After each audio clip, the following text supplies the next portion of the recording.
everyone, and thanks for joining us. This is AMECO Haber English Service and you're watching our daily updates. I'm Gaila Damu. Stay with us. According to the Ministry of Foreign Affairs, Prime Minister Abiy Ahmed's visit in the U.S. is a great opportunity to strengthen relations with the United States and heighten development cooperation with international financial institutions. Bukradi Zaudu has the details. Prime Minister Abiy has been in Washington, D.C. to participate in the U.S.-Africa Leaders Summit. At the sidelines of the summit, Abiy held productive discussions with higher officials of the United States and other international financial institutions. In a weekly media briefing yesterday, spokesperson of the ministry, Malles Alam, said Prime Minister Abiy held discussion with U.S. Secretary of State Antony Blinken and U.S. National Security Advisor Jake Sullivan on ways of consolidating bilateral relations. Malles said the discussion with all higher officials focused on the efforts of implementing the Pretoria peace deal, adding that the premier appreciated U.S. officials for their contribution in the effort to achieve peace in Ethiopia.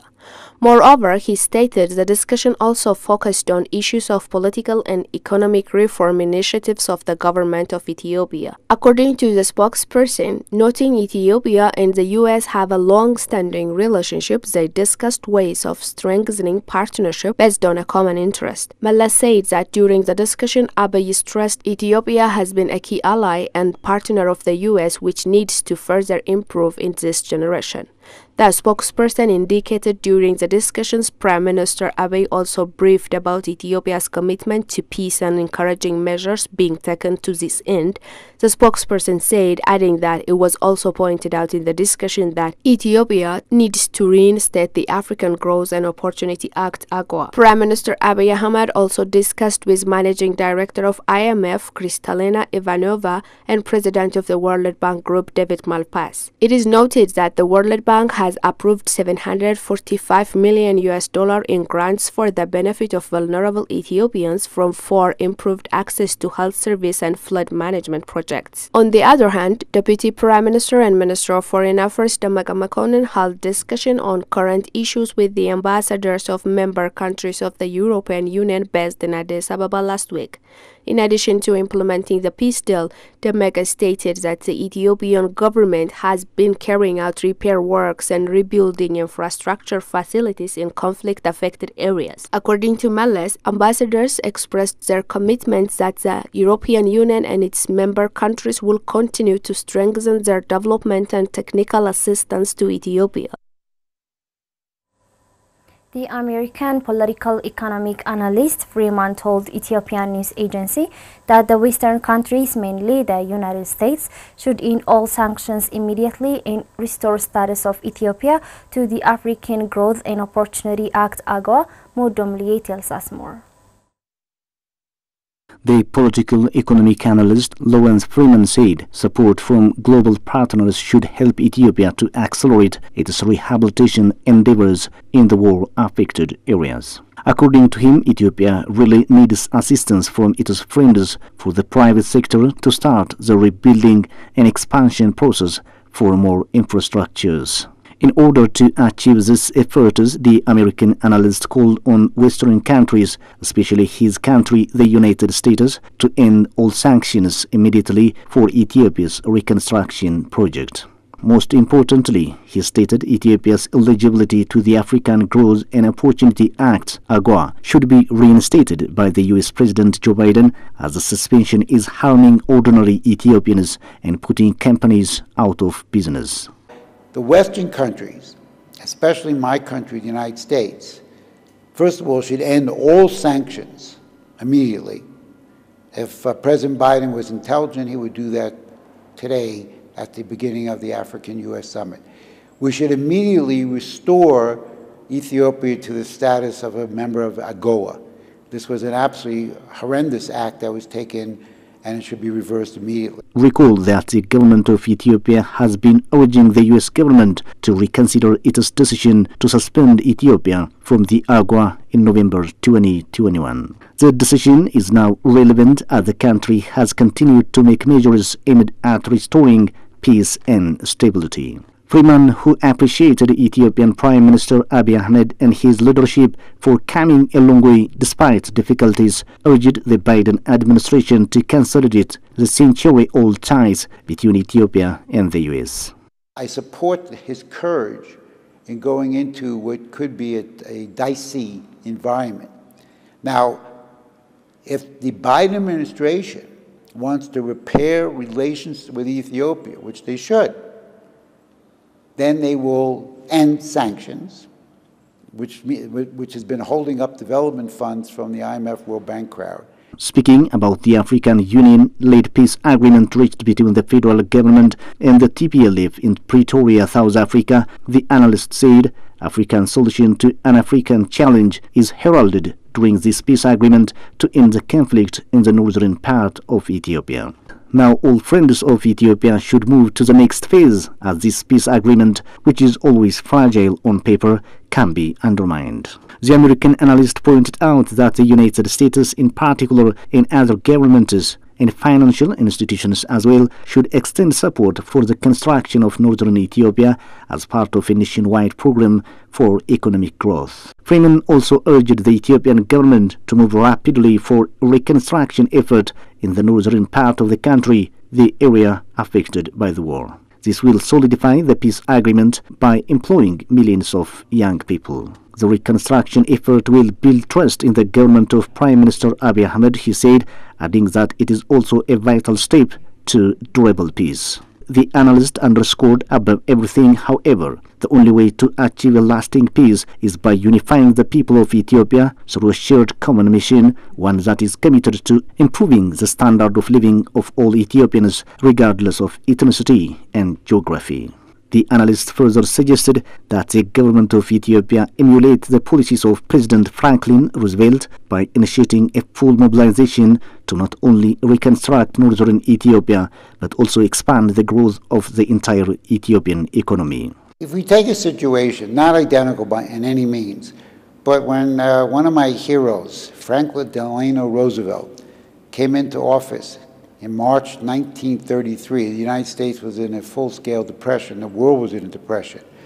And what Franklin Roosevelt did, as a student of another one of my heroes, Alexander Hamilton, what Roosevelt did is he established public credit. The government created credit, and this was used to put people to work, to build. We built about 40 dams in the Tennessee Valley Authority. He established the Conservation Corps for young people, where the young people were taken to places to rebuild them, feed them, and then employ them in reconstruction work and public works infrastructure. Lawrence Freeman stressed that it is this type of action that Ethiopia needs. European Investment Bank representation head Eleni Cairo said the peace deal between the government of Ethiopia and TPLF plays pivotal role in creating better political stability and conducive economic climate in the country. Ababa Brahani reports. In an exclusive interview with Ethiopian news agency, the head pointed out that the agreement would create better investment environments in the country, citing that political stability is the first thing that investors want. She said foreign and domestic investors want to have certainty that their investment is safe. Political stability is the first thing that investors want, foreign and domestic. You want to have certainty that your investment will not be destroyed, that that the economic climate is not going to be negatively affected by instability. So cessation of hostilities is a great step forward. We really look forward to its implementation, and I'm confident that the entire European Union, all EU member states and the EU delegation, and of course all EU instruments, we stand behind next steps. Cairo stressed that the peace agreement will play a pivotal role in creating better political stability and conducive economic climate in the country, which is a great step forward. According to the head, the European Investment Bank supports Ethiopia through sovereign loans and also foreign and Ethiopian private sector investors who want to step in the country. The European Investment Bank, we support the country not only through sovereign loans, but also through supporting the private sector and private sector investors that want to step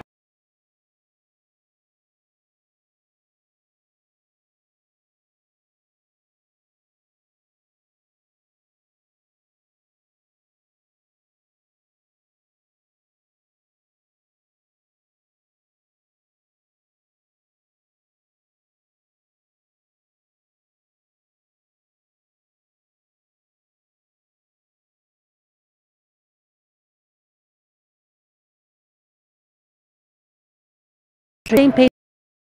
It's a natural approach for us. I recall that the European Investment Bank opened a representative office in Addis Ababa on July 16, 2015, following an agreement signed with the then Ministry of Finance and Economic Development. It was learned that the European Investment Bank, Europe's long-term lending institution, formally opened the bank's permanent representation in Ethiopia, both to support long-term infrastructure and private sector investment in Ethiopia and to manage relations with the African Union Commission and other international organizations based in the Ethiopian capital.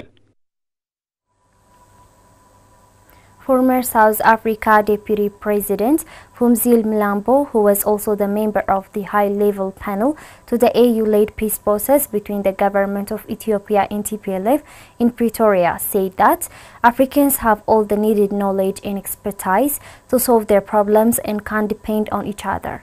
Fukradi Zaudu tells us more. Member of the African Union panel of the WISE, Phumzile Mlambo, along with Olusegun Obasanjo, African Union High Representative for the Horn of Africa, and Uhuru Kenyatta, former President of Kenya, were the high-level panel of African Union-led Ethiopian peace process that led to the Pretoria peace agreement between the government of Ethiopia and TPLF. In an exclusive interview with Ethiopian news agency, Mlambo said that Africans need to support the peace agreement in Ethiopia and encourage for its implementation. According to her, Africans should support Ethiopians to implement the agreement in full and to look for more opportunities to make a difference in Ethiopia. Mlambo pointed out that the Ethiopian government and TPLF are working very hard and emphasized there is a lot to do. She added they have to be encouraged so that the remaining work can be done properly soon. The former deputy president underscored that the African Union-led Pretoria peace agreement signifies beyond resolving the two-year conflict in the northern part of Ethiopia. It means that as Africans, we have the knowledge of what needs to be done in Africa. We can depend on each other, we can depend on the people of Ethiopia, we can depend on fellow Africans who want to support the Ethiopians. It is noted that the Ethiopian government has established a joint ministerial committee to facilitate humanitarian, basic and public service for northern Ethiopia. The government has been intensifying efforts to provide humanitarian supplies with international partners and from its resources through all corridors and land and by air transport. The government is also mobilizing resources for the restoration of basic services, electricity, water, health, education and rebuilding destroyed infrastructure facilities. Until now, some 85% of transmission line test and repair work has been undertaken in the war-affected areas, while enormous repair works have been carried out and power stations in several cities are interconnected with the national grid to get power. Activities are also underway to finalize the remaining work in 2 months. In its report yesterday, the Joint Ministerial Committee revealed that 85,978.8 metric tons of food were delivered by partner organizations, while the government delivered 14,000 metric tons of food since December 5, 2022. In addition, 3,239 metric tons of nutritious food, 6,742 metric tons of emergency shelters and non-food items, 599 metric tons of wash materials, as well as 120 metric tons of education materials, 190 metric tons of protection materials, and 690,868 liters of fuel were delivered. A food system senior advisor at the Ministry of Agriculture said Ethiopia is working on food systems transformation to address bottlenecks starting from production to market. Abebe Brahani tells us more. According to Getachew Deriva, Ethiopia has convened a national process to define the Ethiopian food system and help transform it a couple of years ago. He added that over the last 2 years, key strategic challenges and strategic opportunities in the Ethiopian food system have been identified by the Ministries of Agriculture and Health. It was learned that Ethiopia's commitment to sustainable development goals has produced the Ethiopian Food System Roadmap and Synthesis, a program designed to transform the entire process of food, starting from production, processing, manufacturing, to transforming consumption and market. We've subscribed to 5 action areas in areas of consumption, dietary adjustment, and boosting production, and marketing, and a disaster risk management. And we've taken this on board and produced what we call a Ethiopian Food System Roadmap and Synthesis. Getachew said that in a bid to close gaps, some 22 game-changing solutions have been identified, adding that those are clustered in 6 major areas of solutions to address the food system's transformation.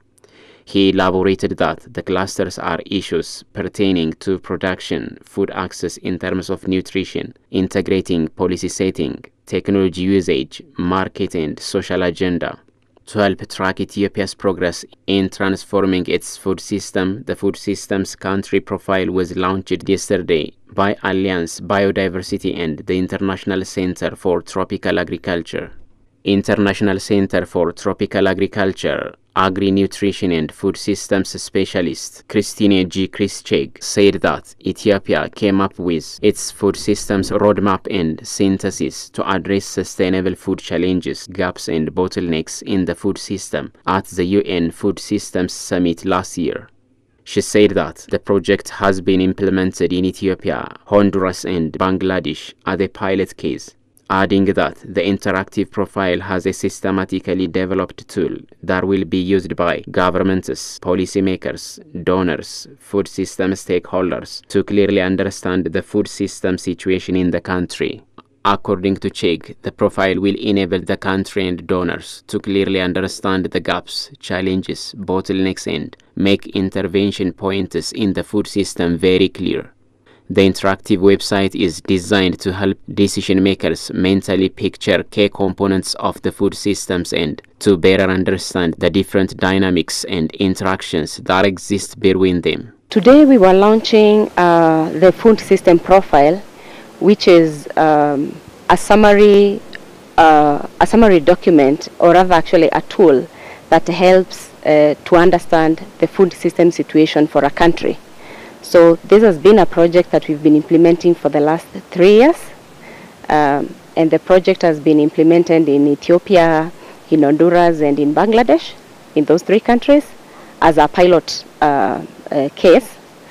And at the end of the project, one of the main things we wanted to achieve was to have a systematically developed product, which is a tool that can be used by governments, by policymakers, by food system stakeholders to understand the food system situation in their countries.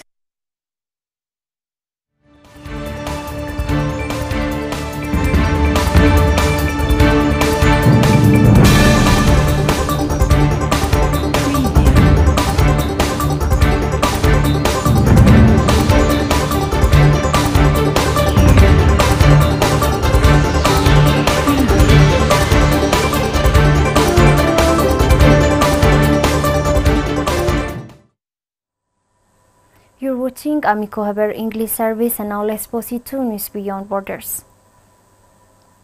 US President Joe Biden has formally endorsed the African Union joining the G20 group of large economies as a permanent member, part of Washington's efforts to reinvigorate ties with a region that has taken a backseat to other priorities in recent years.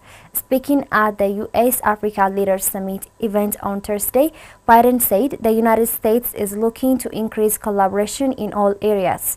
Africa leaders from 49 countries in the African Union have gathered this week in Washington for a three-day summit that began on Tuesday with a focus on the climate crisis, food security, trade partnership, and other issues.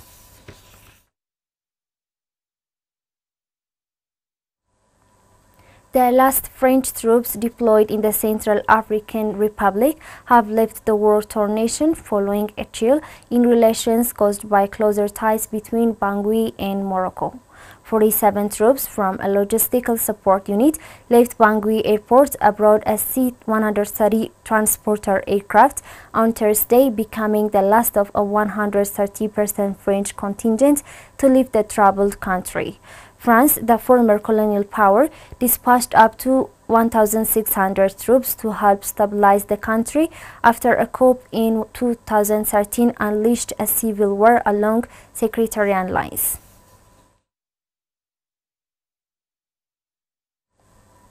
Rwanda's President Paul Kagame, who is in Washington for US-Africa Summit, distances his country from mounting bloodshed in Democratic Republic of Congo's east, disavowed any link to actions of M23 rebels there. Brown Workana has the story.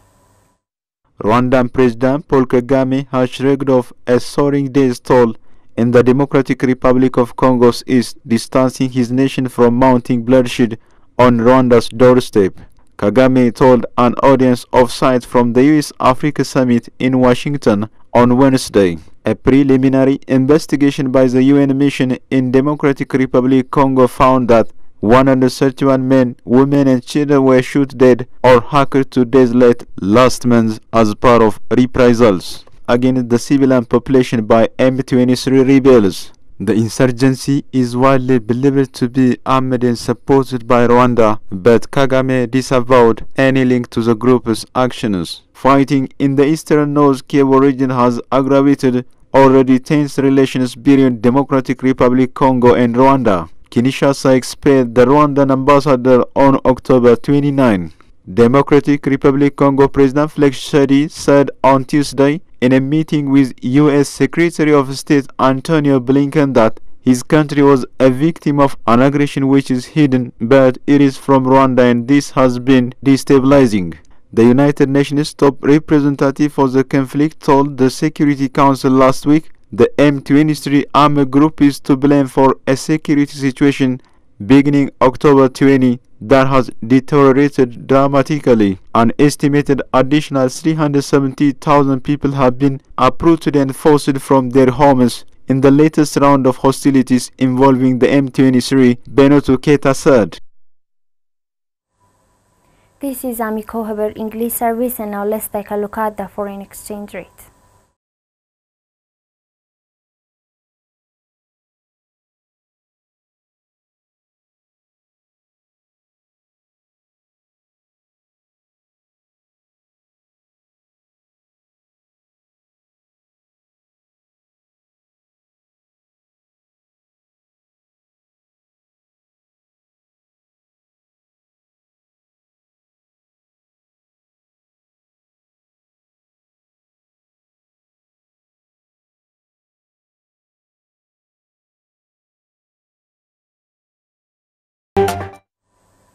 That's all the news we have for today. I'm Gaila Damu. Thanks for watching and stay tuned with the rest of our programs.